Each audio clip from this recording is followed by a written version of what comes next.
baked chickpeas. What you're gonna need is some canned chickpeas, vegetable oil, salt, and an optional ingredient is a seasoning of your choice. Today we will be using curry powder. First, open the can and drain the beans.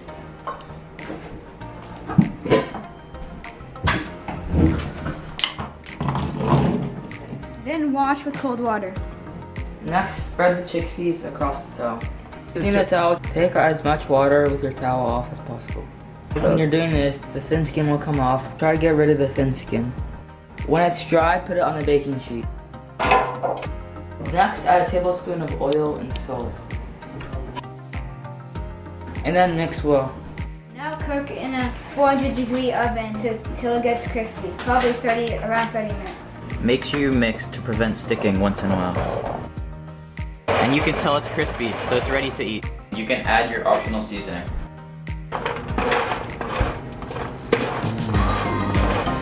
It's ready. Now let's eat. This won't be as crispy tomorrow, so eat it today.